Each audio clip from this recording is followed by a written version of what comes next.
আজি আমি বনাব গৈ আছো ৰঙালাও গাহৰি মাংস। ইয়া কেৰাহী গৰম দিছো, তাতে তেল দি দিছো। দেখিছে আমাৰ পিঁয়াজখিনি ভালকৈ ভজা হৈ গ'ল। এতিয়া আমি দিম গাহৰিখিনি।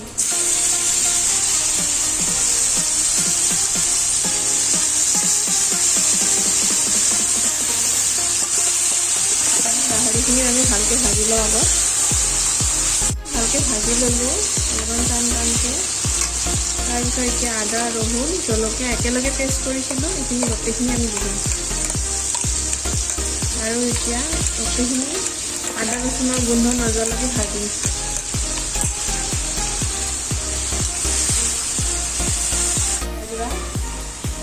আদা চামুচমান দিলোঁ।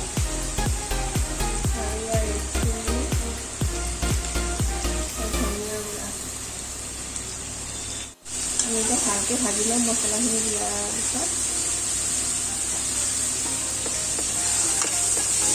দেখিছেনে কি ধুনীয়া কালাৰ হৈছে। আমাৰ মছলাখিনি ভালকৈ ভজা হৈ গ'ল। এতিয়া আমি ৰঙালাও আৰু আলুখিনি দি দিম।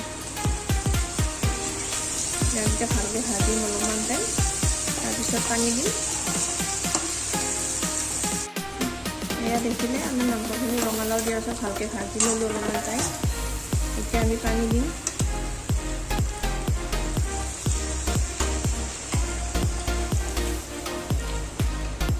মাংসখিনি ডুব যোৱালৈকে পানীখিনি দিলে হ'ব। তাৰপিছত জুইটো বঢ়াই দি আমি ভালকৈ মাংসখিনি সিজিবলৈ দিম। ৰঙালাও মাংসখিনি সিজক ভালকৈ। দেখিছে আমাৰ মাংসখিনি পূৰা ভালকৈ উতলি আছে। আমি এতিয়া অলপমান টাইম আৰু ভালকৈ সিজাম। পানীখিনি শুকাব নিদিম।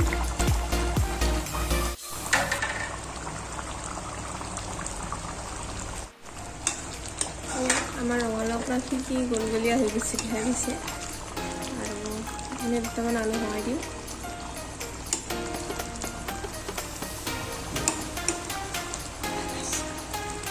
আঞ্জা হ'লেহি আৰু ইয়াৰ মাংসখিনি লাষ্টত।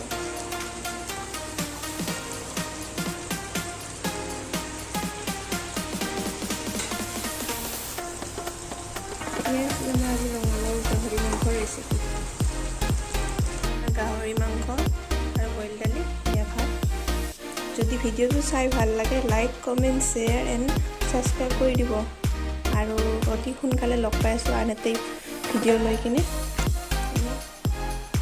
এতিয়ালৈকে বাই বাই।